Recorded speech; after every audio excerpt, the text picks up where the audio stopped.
All right, hey, what's up, everybody? Mike Lindsley back with you for an ML Sports Take brought to you by Empower Federal Credit Union and Cooperstown Connection. Thanks so much to the gang at Cooperstown Connection for supplying me with all those T-shirts for the Bills' opponents this year for Shirt Rip Sunday. And make sure you catch it on Twitter, YouTube, Facebook, and IGTV. If you missed it earlier today, I'll send it back out in a few hours. Well, Quinn enjoyed her first Buffalo Bills victory today in first Buffalo Bills game. Hey, the Bills take down the Jets 27-17, and really it seemed like the Bills had this thing in hand the entire way, but man, did it get a little bit dicey in the second half. Late in the third quarter when Darnold hit Crowder and he broke free because Tremaine Edmonds missed a tackle, but other than that, it was all Bills all the time. 27-17. Let's go good, bad, and ugly.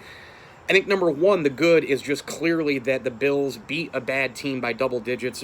I'll go across the board, really. There's a few things I have in the good category, and I think one in the bad and one in the ugly, or even a couple. But as far as the good category, I think that's number one.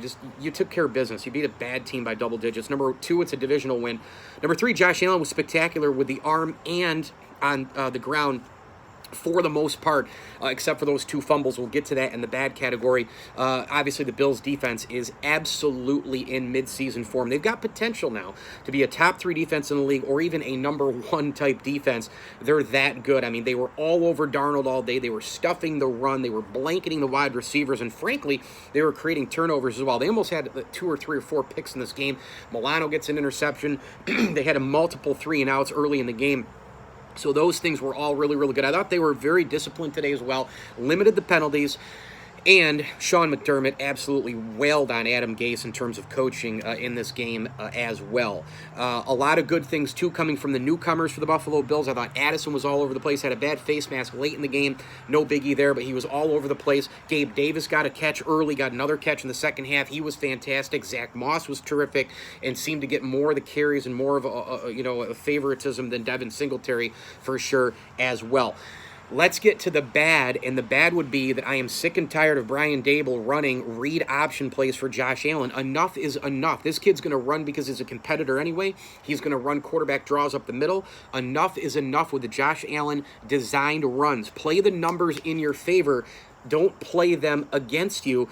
Look, I understand any athlete can get hurt slipping in the bathtub, right? But why would you allow Josh Allen to continue running more and more and more with these read options? It makes absolute zero sense. Stop with that. Hand it off to the running backs. When the offense is rolling and going well, Josh Allen is rolling out of the pocket and seeing the field, the vision of the field. And then if the play breaks down, he can throw it away, and then he can run. I don't mind if the competitor runs, but when you start designing more plays for him to go and get hit and turn the ball over, which he's always prone to do, 2 more fumbles today, it's bad news.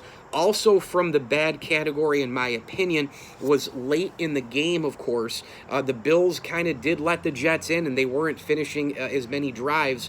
That came in the bad category for me.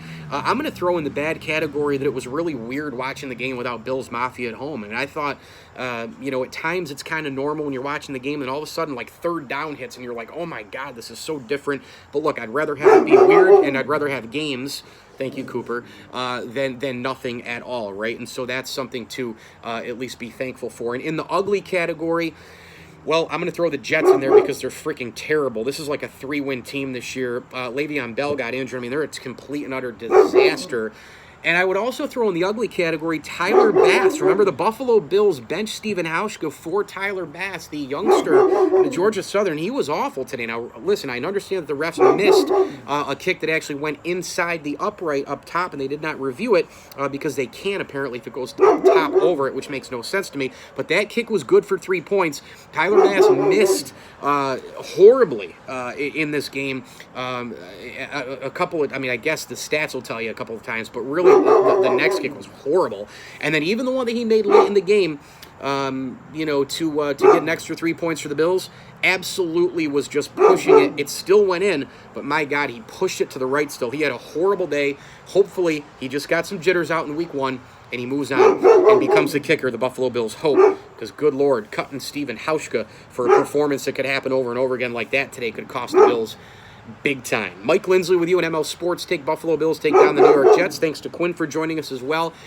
Of course, this video is brought to you by Hides of Liverpool, CNY Electrical, World of Beer Syracuse, and our great friends at Burton Specialties. If you are in and around Central New York, make sure you go see Burton Specialties for all of your t-shirt needs. And if you mention me in the ML Sports Platter with the with the code TEAS, that's code TEAS, T-E-E, apostrophe S, you'll get 5% off any order. Thanks for watching. As I always tell you, enjoy the games.